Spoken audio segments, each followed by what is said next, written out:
But I'm thinking, I'll go to church one time. I'll call my mom and say, Mom, I tried your Jesus. He's not for me. So just please never talk about Jesus again. So I told my best friend, he was a big Hispanic. His name was Puga. Big Hispanic guy. Because when you go to the bars or partying, you want to have the biggest guy on your side because you never know what might happen. So I told my best friend Puga, I was like, bro, we got to get my mom off my back. I was like, I got a plan. I was like, we're going to go to church Sunday. We're going to sit in on one service. Like, okay, we'll sit at the very back. We won't even have to listen. We'll just sit there. And then I'll tell my mom I tried Jesus and he wasn't for me. And Puga's like, dude, good idea.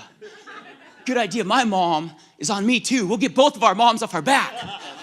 So we sneak into this church, sit at the very back, in the very farthest corner that we could sit. And we're sitting there. And at the end of the service, it was just it was uncharismatic, actually. It was just, at the end of the service, the pastor I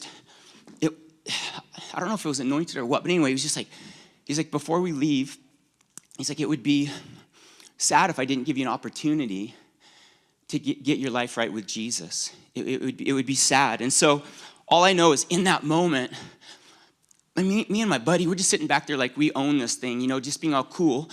In that moment, he said that there's some people here that if you want to give your lives back to God, just come up forward. In that moment, man, my heart, it felt like I was going to have an anxiety attack. I'm like, what is happening? And I literally grabbed my seat in shock. And I'm like, oh my gosh, what is happening?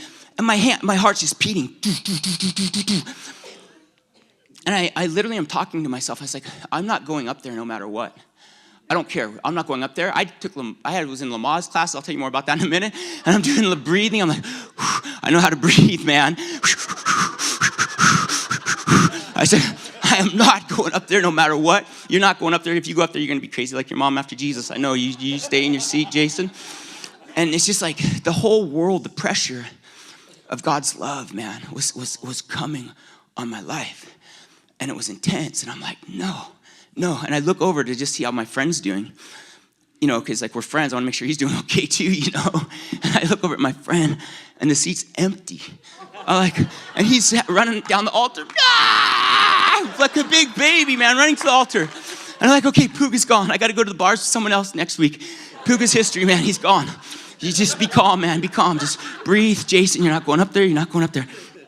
So the pastor just says, I can feel in my heart there's some people that have been disconnected from the love of God, and he's calling you home. And you'll know it because you'll feel something in your heart. And he says, you'll probably feel like pressure on your heart. And he says, your heart's probably beating actually really fast right now. That's how you know it's you. And I looked down and I could see my shirt going. I could see it, man. I could see it. And in that moment, man, I had a decision to make. I knew it. I knew I had to make a decision. I was at a crossroads, man. Like I've been running for so long.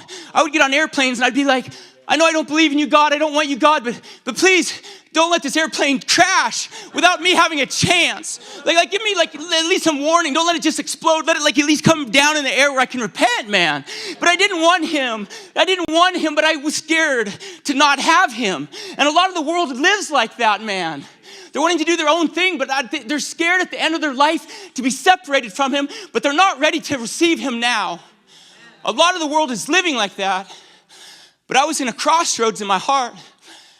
And the only thing, I didn't know what the yes meant. I just knew God was speaking to me and saying, son, I love you and I want you. In the condition that you are right now, I don't care if you're mad at me, I want you, and I am choosing you. Will you choose me back? And I felt this intense love of a father that I've never felt before. I just knew God was wanting me, man. I just knew God wanted me, and I don't know if I ever had anybody want me like that before. And that love, man, that I felt, I just was like, God, I cannot resist this any longer.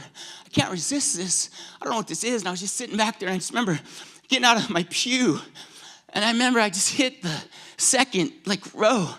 And I started bawling like a baby, like Puga. I'm like, Puga, you started this. And I'm bawling and running and snot's coming out. And I can't even see where I'm going. I'm literally trying to find the front of the church. It's crazy, man. Crazy.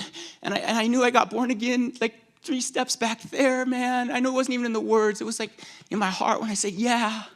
back, something happened to my heart. And I remember thinking to myself, God, you tricked me, man. You tricked me. You got me into this church to fight my mom's and God's love just to get to me. You tricked me. I ended up calling my mom after the church, and it didn't go the way I thought the conversation was going to go. I was still like crying. I saw like the little tears coming down. I was like, Mom, you won't believe what happened. I went to church to like get you and God off my back. And anyway, we got saved this morning, Mom. I got saved. I gave my life back to Jesus. And I said, yeah. And I said, Mom, I was like, things look different, the colors. I'm standing outside, I'm like, the greens are more green than they were before. I'm like, the blues are more blue than they were. I was like, I got peace in my heart, Mom. I was like, dang it, man. I was on antidepressants for 7 years, but I would tell you I was happy. And I was like, God, I feel happy. And I was like, Mom, is this gonna stick? I'm like, is this gonna stick? And my mom says, son, it's gonna stick with you. And it's stuck, man. It's been 10 years and I'm more crazy about Jesus today than I've ever been in my life. I want to prophesy over your children, over your parents, over your grandchildren, over your aunts, uncles, brothers, and sisters. It doesn't matter what it looks like now. It matters what God thinks, and you agree with his plans for them. And we declare that they're coming home. And we're declaring that the Father's love is irresistible, and it is going to come. And then we're going to all celebrate together. Man, and I thank God for my mom.